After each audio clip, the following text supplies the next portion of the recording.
Today we're asking, can Republicans win in 22 or 24 with people like JD Vance?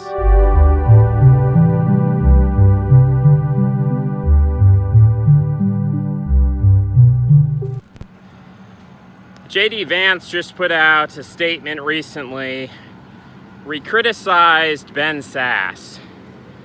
He said that Ben Sasse was trying to get the media to say nice things about him when he offered to house refugees in his neighborhood or in his home.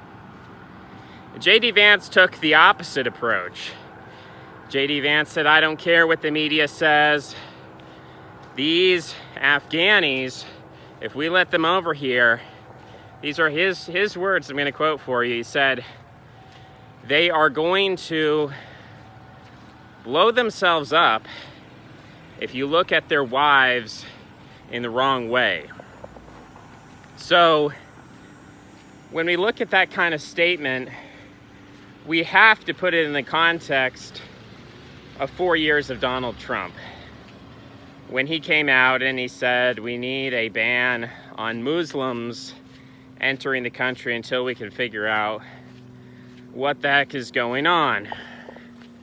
So, compare the two statements. When Trump said we need a ban on Muslims, he was changing the political scene because he was saying something that was, if not unconstitutional technically, clearly against the concept of freedom of religion and something that had never been done in American history. I would forward to you and submit to you that America was founded on something we call religious freedom. I don't think that concept exists in the way people think it does, but what we mean by religious freedom is essentially the doctrine of Freemasonry promulgated by people like George Washington, who wanted a state that was inclusive of Christians and Jews and even potentially Muslims, although there weren't many of them in North America at that time, for the purpose of ultimately transcending these things a la a Jeffersonian Bible, which if you look at the Jefferson Bible and you look at liberalism, scientism, whatever, very similar stuff. So that is the religion of the United States. Trump was challenging that religion directly, and in doing so, he was flirting with the idea of theological change of the American political system. That was powerful. What JD Vance is doing, on the other hand, is the opposite. He is not suggesting any kind of overhaul to the American system.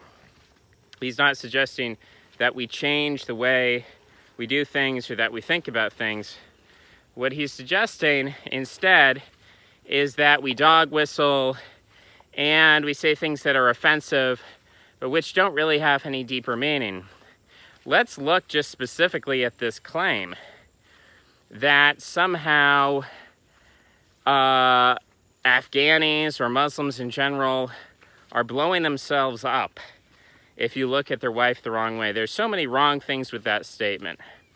The number of suicide attacks and suicide bombings in America is so astronomically small. It's smaller than the number of cops killing unarmed black men, right? This is a pitifully small number.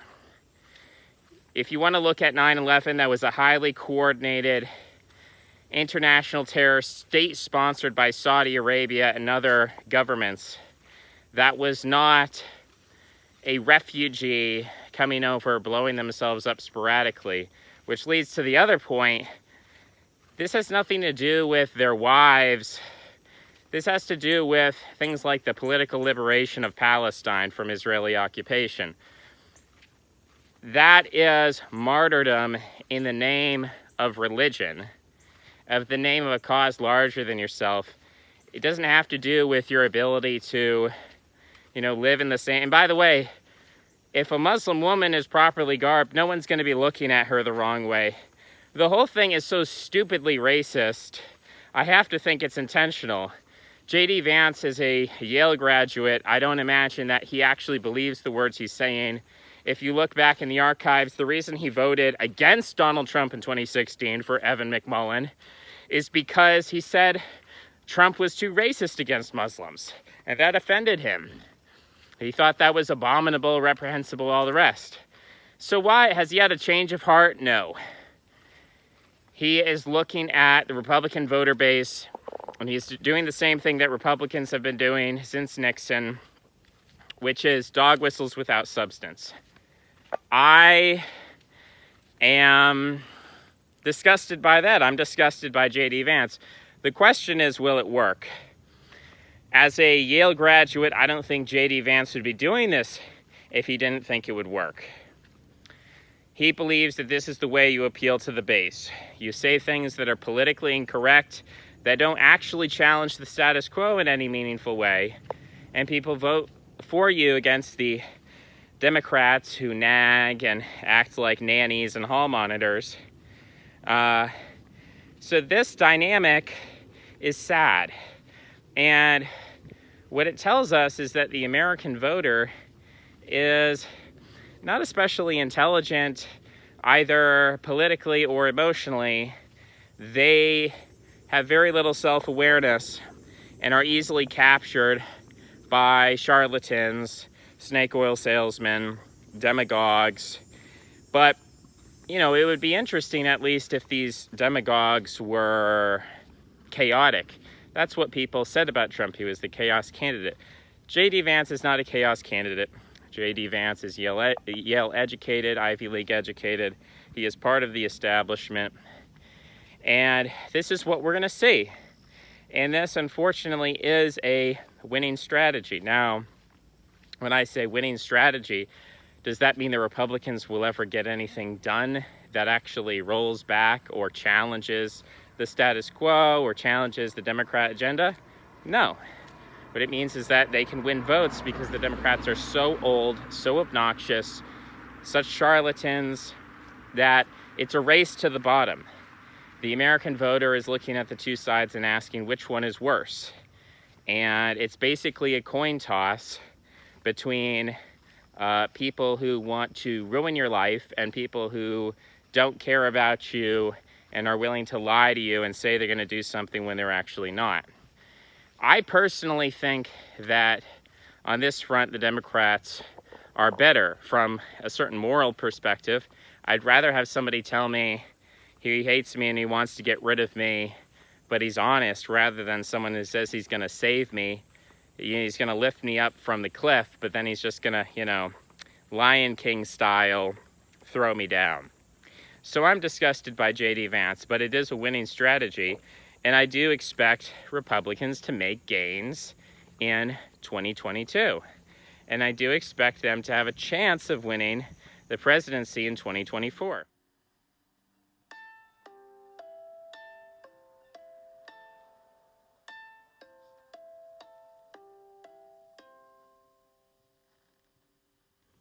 People tell me this is impossible.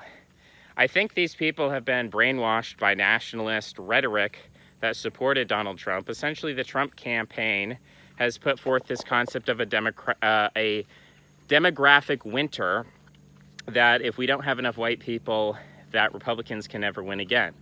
This is obviously false for two reasons. First of all, non-white voters are moving to the Republican Party. This is something that George Bush, with his Latino strategy, predicted all the way back in 2000, okay? You could say even Reagan was a part of this. So this has been an understanding for a while, that this is kind of an inevitable fact that non-whites are going to vote Republican in increasing numbers in the future. And people laughed at this and they said it was ridiculous, and this was the whole demographic winter theory. But the statistics don't lie. And furthermore, an explanation of why this is because the platforms of the two parties continue to change. If the Democrat Party continued to push the Bill Clinton platform, then yes, they would win a landslide in every election, because they would just be promoting things that were always popular. And if you had Bill Clinton, if you just kept rerunning Bill Clinton versus, George Bush Sr. over and over again every 4 years, yeah, the Democrats would win in a landslide every time. But that's not what's happening. The Democrats are pushing basically forms of taxation. It might not be called taxation, but they're pushing inflation, which is a form of taxation. They're pushing affirmative action, which is a form of taxation. They're pushing immigration, which is a form of taxation. All of these things are essentially a form of wealth redistribution from the middle class to the billionaire class and the managerial class that is employed by, supports, and runs cover for these people. The Antifa academics. So this is the system, and it's not going to change in its dynamic, which means it's going to continue in its velocity, meaning that the Democrats are going to continue to push ever more onerous taxes. And a study by Pew just came out that says 21% of black people are not comfortable with the decline of the white population, meaning when you ask them, do you think this is good, bad, or neutral, 21% said it was somewhat bad or very bad that white people were declining as a percentage of the population.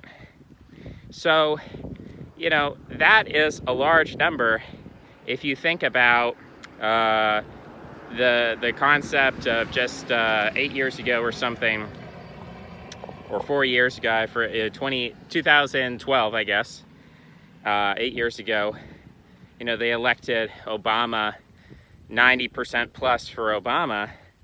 These numbers, things are shifting, things are changing. People are not happy with the religion of racial resentment.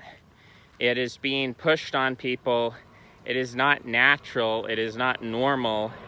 It is not comfortable to constantly scapegoat, blue collar, jeans wearing Southern hicks for all the problems of the country. That doesn't make sense. And the only reason people believe it is because, people are gullible. But when you push it far enough, what happens is the Republicans are pushing the same narrative, just a softer version. We can look at National Review and see how it used to be, the term white supremacy at National Review used to be, oh, that's just a phantom. That's, we have achieved equality, color blindness and all that. And now today, National Review is saying the conservative position is to be against white supremacy. So we can see how the goalposts are changing, the goalposts are shifting. And this jostling process means that eventually, if you look at the last election, it wasn't that far from a 50-50 split.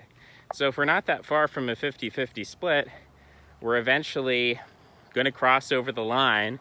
The Republicans will take control, and then the Democrats will moderate their platform, just like they did with Joe Biden, who's the most moderate candidate they could come up with. And it will go back and forth like that ad infinitum until essentially there is a breakthrough in this political deadlock. The political deadlock benefits the status quo. It's a means, the jostling back and forth is a means to keep the system on the current track where it's going, where the billionaire class continues to hoard wealth, the middle class continues to die from drug overdose, infertility, hopelessness, loses its economic means, education degrades. Until this process reaches its limit, then the two-party system is going to go back and forth. The idea that Republicans can't win another election, you've been watching too many nationalists, too many failed, jailed, and out-of-sale nationalists. You need to come back to reality. JD Vance can win. That's a sad fact, but we can't base our political projections on wishful thinking. We have to base them in reality. And as far as the bottoming out process of when is that going to happen, it's probably going to happen essentially at the end of the century, when the fertility rate reaches something approaching zero. when essentially we have 0 or negative global population growth in 100 years, that's probably when the system will grind to a halt or change, or some new dynamic will be introduced, whether it's genetic engineering, artificial intelligence, a new species, whatever. It could happen sooner than that. You know, Ray Kurzweil, the singularity, he thinks maybe it could happen in 2040 or something. I think it could drag on a lot longer than that. But we got into this situation because of systemic technological changes. We're going to leave this process through systemic technological changes. Those are the underlying circumstances that bring about domination of the merchant class and merchant class values. If you don't understand that and you think it's just interethnic conflict, you're lost. One last thing I want to tack on here, which I could put into another full-blown video, is just to say that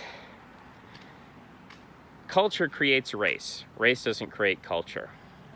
When you think about primordial humanity, Neanderthals, Homo sapiens, whatever, those who stayed in Africa did not do so because of purely genetic reasons, and those who left Africa did not do so because of purely genetic reasons. Genetic determinism, genetic reductionism does not explain why these human groups migrated in the first place, ended up in different environments, created different cultures. Even if you are a strong hereditarian, you can't deny the fact that we can choose to have children, we can choose to not have children. And so in doing so, we have some free will. We have an internal culture, and collectively we have collective cultures. And these determine our genetic future. I think that we need to focus less on genetics, focus more on the environment, because we can't change our genetics, not in our control. Just a little thought at the end of the video. Could blow it up into something bigger, but I hope you enjoyed, and I'll see you next time. Like, subscribe, follow, and comment if you want to see more, or if you hate it but you hate watch it, you can support that too. Follow me on Twitter at Jokull, Jokkull, and I will see you next time. Bye-bye.